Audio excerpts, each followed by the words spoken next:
Diabetes ಎಲ್ಲರಿಗೂ ಕೂಡ ಔಷಧ ಅವಶ್ಯಕತೆ ಇದೆಯೇ ಅಥವಾ ಇನ್ಸುಲಿನ್ ಅವಶ್ಯಕತೆ ಇಲ್ಲ. ಒಟ್ಟಿಗೆ ಸಾಧಾರಣ 22 ಕೋಟಿ ಜನರಲ್ಲಿ ಈ ಮಧುಮೇಹ ರೋಗ ಇದೆ. ಎಷ್ಟೋ ಜನರು ಕೇಳ್ತಾರೆ ಸೇವನೆಯಿಂದ ಬರ್ತದ. ಇದನ್ನೇ ನಾವು ನೆಗ್ಲೆಕ್ಟ್ ಮಾಡಿದಲ್ಲಿ ಈ ಶ್ರೀಮೂತ್ರ ರೋಗವನ್ನು ನಾವು ಏಕೆ ಹದ್ದುಬಸ್ತಿಯಲ್ಲಿರಬೇಕು? ಇದರಿಂದ ಆಗುವ ಅನಾಹುತಗಳು ಇದೆಲ್ಲವೂ ಕೂಡ ಡಯಾಬಿಟಿಸಿಂದ ಬರ್ತದೆ. ಇದನ್ನು ನಾವು ಜಾಸ್ತಿ ಇದ್ದಲ್ಲಿ ನಾವು ಪ್ರೀ ಡಯಾಬಿಟಿಸ್ ಹೇಳ್ತೇವೆ. ಆದರೆ 5.7ರಿಂದ 6.4 HbA1c ಇದ್ದರೆ ಪ್ರೀ ಡಯಾಬಿಟಿಸ್ ಹೇಳ್ತೇವೆ.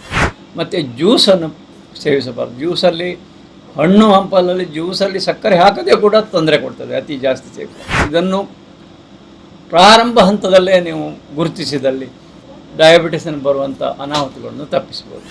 ವ್ಯಾಯಾಮ ಯಾವುದು ಮಾಡ್ಬೋದು ಅಂದರೆ ಈಗ ನಾವು ಆದಷ್ಟು ಹೆಚ್ಚು ನೋಡೋದಂದರೆ ಈಗ ಸಣ್ಣ ಮಕ್ಕಳಲ್ಲಿ ಡಯಾಬಿಟಿಸ್ ಬರುವಂಥದ್ದು 2006ನೇ ಇಸ್ವಿಯಿಂದ 1991ರಿಂದ ಇದು ವಿಶ್ವ ಆರೋಗ್ಯ ಸಂಸ್ಥೆ ಮತ್ತು ಡಯಾಬಿಟಿಕ್ ಫೆಡರೇಷನ್ ಇದನ್ನು ಶುರು ಮಾಡಿದೆ. ಹಾಗೂ 2006ರಿಂದ ರೆಗ್ಯುಲರ್ ಆಗಿ ವರ್ಲ್ಡ್ ಡಯಾಬಿಟಿಸ್ ಡೇ ನವೆಂಬರ್ 14ರಂದು ಅಂದರೆ ಫ್ರೆಡ್ರಿಕ್ ಬ್ಯಾಂಟಿಂಗ್ ಎಂಬ ಇನ್ಸುಲಿನನ್ನು ತಯಾರು ಮಾಡಿದ ವಿಜ್ಞಾನಿ 1922ರಲ್ಲಿ ಇನ್ಸುಲಿನ್ ಸಂಶೋಧನೆ ನಡೆಯಿತು. ಅವನ ಹುಟ್ಟುಹಬ್ಬದ ಆ ದಿನದಂದು ನವೆಂಬರ್ 14 ಅವನ ಹುಟ್ಟುಹಬ್ಬದ ಸಂದರ್ಭದಲ್ಲಿ ಈ ವರ್ಲ್ಡ್ ಡಯಾಬಿಟಿಕ್ ಡೇ ಅನ್ನೋದನ್ನು ನಾವು ಆಚರಿಸ್ತಾ ಬಂದಿದ್ದೇವೆ. ಯಾಕಂದರೆ ಈ ಮಧುಮೇಹ ಅಥವಾ ಡಯಾಬಿಟಿಸ್ ಅನ್ನೋದು ಈಗ ದೊಡ್ಡ ಒಂದು ಪಿಡುಗಾಗಿ ಈಗ ನಮ್ಮ ದೇಶದಲ್ಲಿ ಕಾಯ್ತಾ ಇದೆ. ವಿಶ್ವದಲ್ಲಿ ನಾವೀಗ ಭಾರತದ ಮಧುಮೇಹಗಳ ಸಂಖ್ಯೆ 10 ಕೋಟಿಗೂ ಮೀರಿದೆ. ಹಾಗೂ ಪ್ರೀ ಡಯಾಬಿಟಿಸ್ ಅಂದರೆ ಮಧುಮೇಹದ ಹಿಂದಿನ ಒಂದು ಸ್ಟೇಜ್ ಅಂತ ಹೇಳ್ತೇವೆ ನಾವು, ಪ್ರೀ ಡಯಾಬಿಟಿಸ್. ಇದು ಸಾಧಾರಣ 12 ಕೋಟಿ ಜನರು ಇದ್ದಾರೆ. ಒಟ್ಟಿಗೆ ಸಾಧಾರಣ 22 ಕೋಟಿ ಜನರಲ್ಲಿ ಈ ಮಧುಮೇಹ ರೋಗ ಇದೆ. ಹಾಗೂ ಇದು ಇನ್ನೂ ಕೂಡ ವರ್ಷ ಜಾಸ್ತಿ ಆಗ್ತಾ ಹೋಗ್ತಾ ಇದೆ. ಇದನ್ನು ತಡೆಗಟ್ಟುವ ಸಲುವಾಗಿ ವಿಶ್ವ ಆರೋಗ್ಯ ಸಂಸ್ಥೆ ಮತ್ತು ಡಯಾಬಿಟಿಕ್ ಫೆಡರೇಷನ್ ಈ ಒಂದು ದಿನದಂದು ಇದರ ಬಗ್ಗೆ ಹೆಚ್ಚು ನಾವು ಅರಿವಳಿಕೆ ಕೊಡಲಿಕ್ಕೆ ಜನರಿಗೆ ಈ ಒಂದು ದಿನವನ್ನು ಆಚರಿಸ್ತಾ ಬಂದಿದ್ದೇವೆ.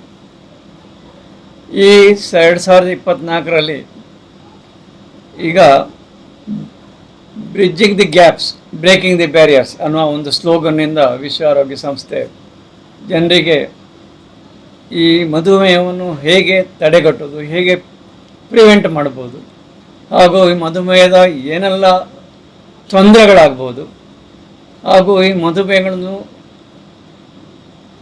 ಪ್ರಾರಂಭಿಕ ಹಂತದಲ್ಲೇ ಅದನ್ನು ಗುರುತಿಸಿ ಅದಕ್ಕೆ ಅತಿ ಕಡಿಮೆಯ ವೆಚ್ಚದಲ್ಲಿ ಸಾಮಾನ್ಯ ಜನರಿಗೆ ಹೋಗುವಂತೆ ಟ್ರೀಟ್ಮೆಂಟನ್ನು ಕೊಟ್ಟು ಇದನ್ನು ತಡೆಗಟ್ಟುವಂಥದ್ದು, ಇದನ್ನು ಕಂಟ್ರೋಲ್ ಮಾಡುವಂಥದ್ದು, ಈ ಬಗ್ಗೆ ವಿಶ್ವ ಆರೋಗ್ಯ ಸಂಸ್ಥೆ ಹೆಚ್ಚು ಕಾಳಜಿ ವಹಿಸಿದೆ. ಮಧುಮೇಹ ನಾವೇನು ಹೇಳೋದಿದ್ದರೆ ಸಾಧಾರಣ 90% ಜನರಲ್ಲಿ ಟೈಪ್ 2 ಡಯಾಬಿಟಿಸ್ ಅಂತ ಹೇಳ್ತೇವೆ. ಈ ಟೈಪ್ 2 ಡಯಾಬಿಟಿಸ್ ಹೆಚ್ಚಾಗಿ ನಮ್ಮ ಜೀವನ ಶೈಲಿಯಿಂದಲೇ ಬರುವಂಥ ಕಾಯಿಲೆ. ಟೈಪ್ 1 ಡಯಾಬಿಟಿಸ್ ಸಾಧಾರಣ 5ರಿಂದ 10%. ಇದು ಹೆಚ್ಚಾಗಿ ಸಣ್ಣ ವಯಸ್ಕರಲ್ಲಿ ಮಕ್ಕಳಲ್ಲಿ ಕಂಡುಬರ್ತದೆ. ಇದರಲ್ಲಿ ಇನ್ಸುಲಿನ್ ತಯಾರಾಗೋದಿಲ್ಲ. ಇದಕ್ಕೆ ಆಟೋ ಇಮ್ಯೂನ್ ಕಾಯಿಲೆ ಅಂತ ಹೇಳ್ತೇವೆ. ಇದಕ್ಕೆ ಇನ್ಸುಲಿನ್ ಮಾತ್ರ ಔಷಧ ಸಾಧ್ಯ. ಆದರೆ ಟೈಪ್ 2 ಡಯಾಬಿಟಿಸ್ ನಾವು ಹೆಚ್ಚಾಗಿ ಈಗ ಕಾಣ್ತಾ ಇರೋದು ಹೆಚ್ಚಾಗಿ ಟೈಪ್ 2 ಡಯಾಬಿಟಿಸ್. ಇದಕ್ಕೆ ಮುಖ್ಯ ಕಾರಣ ಜೀವನ ಶೈಲಿಯ ತೊಂದರೆಗಳು.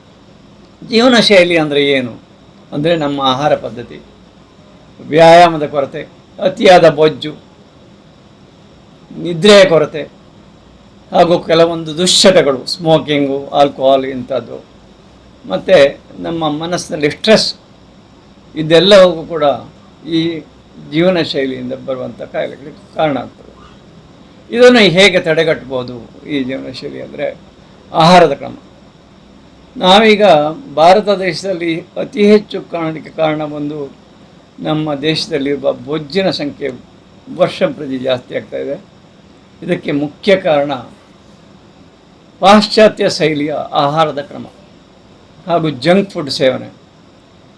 ಜಂಕ್ ಫುಡ್ ಅಂದರೆ ಹೆಚ್ಚಾಗಿ ಈ ಫ್ರೈ ಮಾಡಿ ಅಂತ ಇರುವಂಥದ್ದು, ಮತ್ತು ಪ್ರೊಸೆಸ್ಡ್ ಫುಡ್ ಅಂದರೆ ನಾವೀಗ ಯಾವುದೇ ಒಂದು ಸ್ಟೋರಲ್ಲಿ ಹೋದರೆ ಪ್ಯಾಕ್ ಮಾಡುವಂಥ ಕೆಲವು ಫುಡ್ಗಳು, ಉದಾಹರಣೆಗೆ ಚಿಪ್ಸ್ ಇರ್ಬೋದು ಅಥವಾ ಕೆಲವು ಸ್ನ್ಯಾಕ್ಸ್ಗಳು, ಖಾರದ ಪುಟ್ಟ ಇಂಥದ್ದುಗಳಲ್ಲಿ ಈ ಹೈಲಿ ಪ್ರೊಸೆಸ್ಡ್ ಫುಡ್ ಅಥವಾ ಪ್ರೊಸೆಸ್ಡ್ ಮೀಟ್ ಈ ಪ್ರೊಸೆಸ್ಡ್ ಫುಡ್ಡಿಂದ ಡಯಾಬಿಟಿಸ್ ಬರಲು ಮುಖ್ಯ ಕಾರಣ.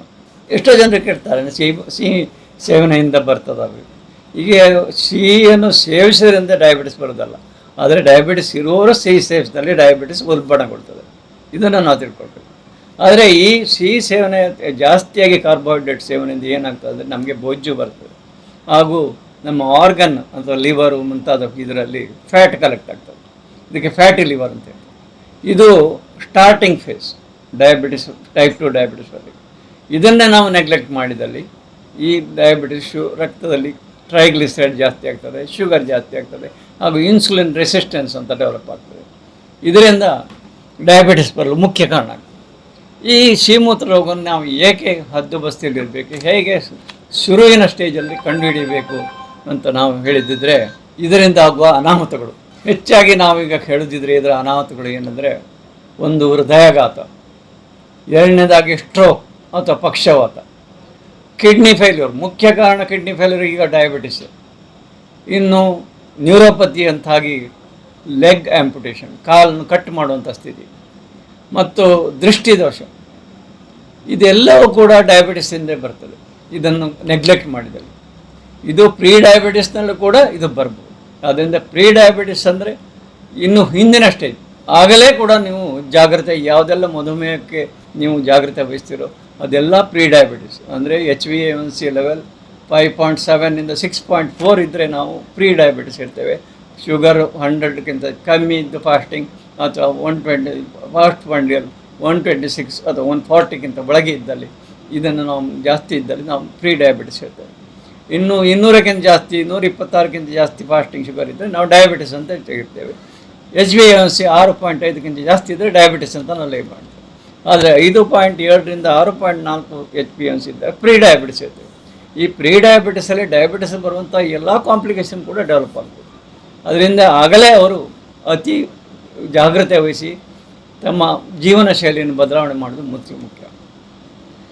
ಈಗ ಡಯಾಬಿಟಿಸ್ ಎಲ್ಲರಿಗೂ ಕೂಡ ಔಷಧ ಅವಶ್ಯಕತೆ ಇದೆಯೇ ಅಥವಾ ಇನ್ಸುಲಿನ್ ಅವಶ್ಯಕತೆ ಇಲ್ಲ.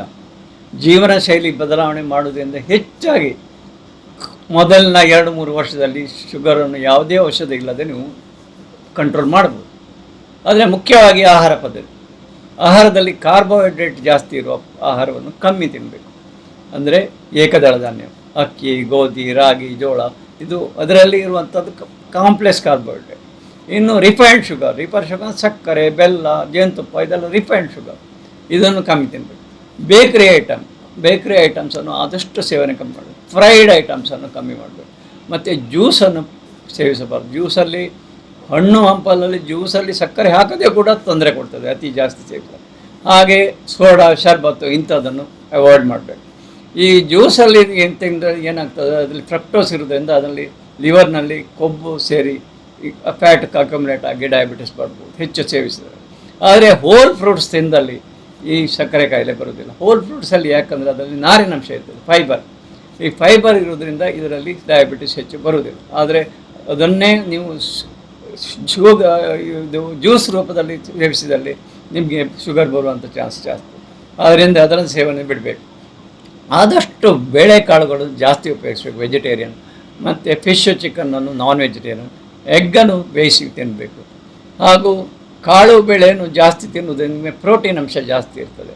ಹೆಚ್ಚಾಗಿ ನಮ್ಮ ಜನರು ಏನು ಮಾಡ್ತಾರೆ ಅಂದರೆ ಅನ್ನವನ್ನು ಜಾಸ್ತಿ ಸೇವಿಸ್ತಾರೆ. ಆದರೆ ತರಕಾರಿ, ಸೊಪ್ಪು, ಅದರ ಪಲ್ಯ ಹಾಗೂ ಹಸಿ ತರಕಾರಿ, ಈ ಹಸಿ ತರಕಾರಿ ಮತ್ತು ಬೇಯಿಸಿದ ತರಕಾರಿ ಅರ್ಧದ ಪೋಷನಲ್ಲಿ ಇರಬೇಕು.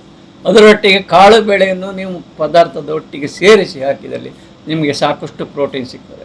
ಈಗ ದ್ವಿದಳ ಧಾನ್ಯದಲ್ಲಿ ತುಂಬ ಪ್ರೋಟೀನ್ ಇರ್ತದೆ ವೆಜಿಟೇರಿಯನ್ ಇದ್ದರೆ. ಅದೇ ಥರ ಕಾಳುಗಳು, ನೀವು ಯಾವುದೇ ಕಾಳು ತಗೊಂಡ್ರು ಕೂಡ ಅದರಲ್ಲಿ ಜಾಸ್ತಿ ಇದೆ. ಮುಂಚಿನ ದಿವಸ ನೆನೆಸಿ ಅದನ್ನು ಹಾಕಿದಲ್ಲಿ. ಹಾಗೂ ಈ ನೀವು ಹಾಲು ಮತ್ತು ಇದು ಸೋಯಾಬೀನನ್ನು ಉಪಯೋಗಿಸೋದನ್ನು ಕೂಡ ನಿಮ್ಮ ವೆಜಿಟೇರಿಯನ್ ಕಂಟ್ರೋಲ್ ಮಾಡ್ಬೋದು. Non vegetarian fish, chicken fry ಮಾಡದೆ ಸೇವಿಸಬೇಕು. ರೆಡ್ ಮೀಟನ್ನು ಹೆಚ್ಚಾಗಿ ಸೇವಿಸಬಾರ್ದು. ಹಾಗೂ ಪ್ರೊಸೆಸ್ಡ್ ಮೀಟ್, ನೀವು ಸ್ಟೋರ್ ಆಗಿದ್ದ ಅಂಗಡಿಯಲ್ಲಿ ಅದು ಪ್ರೊಸೆಸ್ಡ್ ಮೀಟ್, ಅದನ್ನು ಸೇವಿಸೋದ್ರಿಂದ ಡಯಾಬಿಟಿಸ್ ಜಾಸ್ತಿ ಬರ್ಬೋದು. ಅದೇ ರೀತಿಯಾಗಿ ನೀವು ಯಾವುದೇ ಒಂದು ಆಹಾರವನ್ನು ಸೇವಿಸುವಾಗ ನೀವು ಆದಷ್ಟು ನಿಮ್ಮ ತೂಕವನ್ನು ಹತೋಟಿಯಲ್ಲಿರುವುದರಿಂದ ನಿಮ್ಮ ಡಯಾಬಿಟಿಸ್ ಬರುವುದನ್ನು ನಿಲ್ಲಿಸಬೇಕು. ಸಾಧಾರಣ ನಾವು ಡಯಾಬಿಟಿಸ್ ಇರುವವರಿಗೆ ಸುಮಾರು 15% ತಮ್ಮ ತೂಕವನ್ನು ಇಳಿಸಿಕೊಂಡಲ್ಲಿ ಡಯಾಬಿಟಿಸ್ ತನ್ನಷ್ಟಕ್ಕೆ ಕಂಟ್ರೋಲ್ ಆಗ್ತದೆ. ಅದರಿಂದ ಡಯಾಬಿಟಿಸ್ ಇರೋವರಿಗೆ ಅಧಿಕ ರಕ್ತ ಒತ್ತಡ ಕೂಡ ಬರ್ತದೆ. ಕಿಡ್ನಿ ಕಾಯಿಲೆ ಅದನ್ನು ಕೂಡ ಪರೀಕ್ಷೆ ಮಾಡಬೇಕು.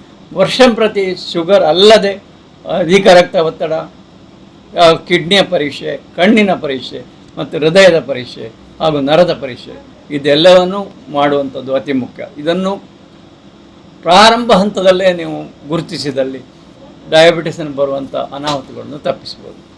ಇದಲ್ಲದೆ ನಾನು ಹೇಳಿದಾಗೆ ಡಯಾಬಿಟಿಸ್ನವರು ಹೆಚ್ಚಾಗಿ ವ್ಯಾಯಾಮ ಮಾಡಬೇಕು. ವ್ಯಾಯಾಮ ಯಾವುದು ಮಾಡ್ಬೋದು ಅಂದರೆ ಹೆಚ್ಚಾಗಿ ಏರೋಬಿಕ್ ಎಕ್ಸಸೈಸ್ ಹೆಚ್ಚಾಗಿ ನಾವು ಬ್ರಿಸ್ಕ್ ವಾಕಿಂಗ್ ಅಥವಾ ಜಾಗಿಂಗ್ ಅಥವಾ ಸೈಕ್ಲಿಂಗ್ ಅಥವಾ ಪ್ಲೇಯಿಂಗ್ ದ ಟೆನ್ನಿಸ್, ಸ್ವಿಮ್ಮಿಂಗ್ ಇದು ಅತ್ಯುತ್ತಮ exercise. Walking is the best of all exercise. ಅದನ್ನು ನೀವು ದಿನನಿತ್ಯ ತೂಕ ಜಾಸ್ತಿ ಇರೋರು 1 ಗಂಟೆ, ಕಡಿಮೆ ಬರುವ ಡಯಾಬಿಟಿಸ್ನಲ್ಲಿ 3/4 ಗಂಟೆ, ವಾರಕ್ಕೆ 5 ದಿನ ನಡೆದಲ್ಲಿ ನಿಮಗೆ ಡಯಾಬಿಟಿಸನ್ನು ಕಂಟ್ರೋಲ್ ಇದೆ. ಇದರೊಟ್ಟಿಗೆ ರೆಸಿಸ್ಟೆನ್ಸ್ ಎಕ್ಸಸೈಸ್ ಕೂಡ ಕೆಲವೊಮ್ಮೆ ಮಾಡಬೇಕಾಗ್ತದೆ. ಅಂದರೆ ವೆಯ್ಟ್ ಲಿಫ್ಟಿಂಗು ಮತ್ತು ಕೆಲವು ಪುಷಪ್ಸು ಇಂಥದ್ದೆಲ್ಲ ಅದರೊಟ್ಟಿಗೆ ಮಾಡೋದ್ರಿಂದ ನಿಮ್ಮ ಈ ಬೊಜ್ಜನ್ನು ಕೂಡ ಕರಗಿಸ್ಬೋದು, ಫ್ಯಾಟನ್ನು ಕೂಡ ಕರಗಿಸ್ಬೋದು. ಇದರ ಒಟ್ಟಿಗೆ ವ್ಯಾಯಾಮದ ಒಟ್ಟಿಗೆ ನೀವು ಏನು ಮಾಡೋ ಆಹಾರದ ಕ್ರಮ, ವ್ಯಾಯಾಮ, ಅದರ ನಂತರ ಸೆಡೆಂಟ್ರಿ ಲೈಫ್ ಸ್ಟೈಲ್, ಸುಮ್ಮನೆ ಕೂತ್ಕೊಳ್ಳುವಂಥದ್ದು ಆದಷ್ಟು ತಪ್ಪಿಸಬೇಕು. ಸುಮ್ಮನೆ 6 ಗಂಟೆಗಿಂತ ಜಾಸ್ತಿ ನೀವು ಕೂತ್ಕೊಂಡಿದ್ದಲ್ಲಿ ನಿಮಗೆ ಡಯಾಬಿಟಿಸ್ ಬರುವಂಥ ಚಾನ್ಸ್ ಜಾಸ್ತಿ ಇರ್ತದೆ.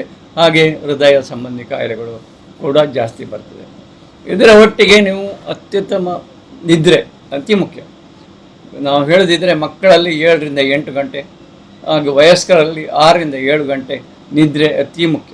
ನಿದ್ರೆ ಸರಿಯಾಗಿ ಬಾರದಿದ್ದರೆ ನಿಮಗೆ ಡಯಾಬಿಟಿಸ್ ಬರುವಂಥ ಚಾನ್ಸ್ ಜಾಸ್ತಿ, ಹಾಗೆ ಬೇರೆ ಎಲ್ಲ ಕಾಯಿಲೆಗಳು ಬರುವಂಥ ಚಾನ್ಸ್ ಜಾಸ್ತಿ. ಇದರ ಒಟ್ಟಿಗೆ ನೀವು ದುಶ್ಚಟಗಳಿಂದ ದೂರ ಇರೋದು. 30ರಿಂದ 40% ಜನರು ಸ್ಮೋಕರ್ಸಲ್ಲಿ ಡಯಾಬಿಟಿಸ್ ಬರುವಂಥ ಚಾನ್ಸ್ ಇರ್ತದೆ. ಅದೇ ರೀತಿ ಆಲ್ಕೋಹಾಲ್ ಇದೆರಡನ್ನು ನೀವು ಬಿಡಲೇಬೇಕು. ಹಾಗೂ ಬೇರೆ ಬೇರೆ ಡ್ರಗ್ಸ್ ಇದನ್ನು ಸೇವನೆ ನಿಲ್ಲಿಸಬೇಕು. ಇದಲ್ಲದೆ ನೀವು ಮೆಡಿಟೇಷನ್, ಯೋಗ, ಈ ವ್ಯಾಯಾಮದ ಒಟ್ಟಿಗೆ ನೀವು ಮಾಡೋದ್ರಿಂದ ನಿಮ್ಮ ಮನಸ್ಸಿನ ಆರೋಗ್ಯವನ್ನು ಕೂಡ ನೀವು ಸರಿಯಾಗಿ ಹತದಲ್ಲಿ ಇಟ್ಕೊಳ್ಬೋದು. ಇದೆಲ್ಲವನ್ನು ಮಾಡಿದಲ್ಲಿ ಇದಕ್ಕೆ ನಾವು ಜೀವನ ಶೈಲಿ ಹೇಳ್ತೇವೆ. ಜೀವನ ಶೈಲಿ ಬದಲಾವಣೆಯಿಂದ ಹೆಚ್ಚಿನ ಡಯಾಬಿಟಿಸನ್ನು ಯಾವುದೇ ಔಷಧವಿಲ್ಲದೆ ನಾವು ಕಂಟ್ರೋಲ್ ಮಾಡ್ಬೋದು. ಈಗ ನಾವು ಆದಷ್ಟು ಈಗ ಹೆಚ್ಚು ನೋಡೋದಂದರೆ ಈಗ ಸಣ್ಣ ಮಕ್ಕಳಲ್ಲಿ ಡಯಾಬಿಟಿಸ್ ಬರುವಂಥದ್ದು. ಇದಕ್ಕೆ ಮುಖ್ಯ ಕಾರಣ ಅವರ ಮೊಬೈಲನ್ನು ಕೂತ್ಕೊಂಡು ಮೊಬೈಲನ್ನೇ ನೋಡ್ತಾ ಇರೋದು, ಹಾಗೆ ಟಿ ವಿ ನೋಡ್ತಾ ಇರೋದು, ಸರಿಯಾದ ವ್ಯಾಯಾಮ ಇಲ್ಲದಿರೋದು, ಹಾಗೂ ಅತಿಯಾದ ಬೊಜ್ಜು ಬರುವಂಥ ಆಹಾರ ಸೇವನೆ, ಪ್ರೊಸೆಸ್ಡ್ ಫುಡ್ ಮತ್ತು ಯಾವುದೇ ಬೇಕ್ಡ್ ಐಟಮ್, ಬಿಸ್ಕೆಟ್ಸ್ ಇಂಥದ್ದನ್ನೆಲ್ಲ ತಿನ್ನೋದು ಜಾಸ್ತಿ. ಇದರಿಂದಾಗಿ ಮಕ್ಕಳಲ್ಲೇ ಬೊಜ್ಜು ಬಂದಲ್ಲಿ ಮಕ್ಕಳಲ್ಲೇ ಡಯಾಬಿಟಿಸ್, ಟೈಪ್ 2 ಡಯಾಬಿಟಿಸ್ ಬರುವಂಥ ಚಾನ್ಸು ಈಗ ಜಾಸ್ತಿ ಆಗ್ತಿದ್ದಾರೆ. ಆದರೆ ನಾವು ಈಗ ಈ ಸಂದರ್ಭದಲ್ಲಿ ಹೇಳೋದಿದ್ರೆ ಡಯಾಬಿಟಿಸನ್ನು ನೀವು ಪ್ರಾರಂಭ ಹಂತದಲ್ಲಿ ಗುರುತಿಸಿ ಇದನ್ನು ಜಾಗರೂಕತೆಯಿಂದ ಎಲ್ಲ ಟೆಸ್ಟ್ಗಳನ್ನು ಮಾಡಿಸಿ ನಿಮಗೆ ಬೇರೆ ಏನಾದರೂ ಡಯಾಬಿಟಿಸ್ ರಿಲೇಟೆಡ್ ಏನಾದರೂ ತೊಂದರೆಗಳು ಇದೆಯಂತ ಕಾಲಕ್ಕೆ ವೈದ್ಯರಿಂದ ಪರೀಕ್ಷಿಸಿ ಸರಿಯಾದ ಔಷಧವನ್ನು ಮಾಡಿದಲ್ಲಿ ಡಯಾಬಿಟಿಸಿಂದ ಬರುವಂಥ ಎಲ್ಲ ಕಾಂಪ್ಲಿಕೇಶನ್ಸ್ ಅಥವಾ ತೊಂದರೆಗಳನ್ನು ನೀವು ತಪ್ಪಿಸ್ಬೋದು ಅಂತ ಹೇಳಲಿಕ್ಕೆ ಈ ಒಂದು ವಿಶ್ವ ಡಯಾಬಿಟಿಸ್ ದಿನದ ಒಂದು ಹೇಳಲಿಕ್ಕೆ ನಾನು ಇಷ್ಟಪಡ್ತೇನೆ. ಜೈ ಹಿಂದ್, ಜೈ ಕರ್ನಾಟಕ.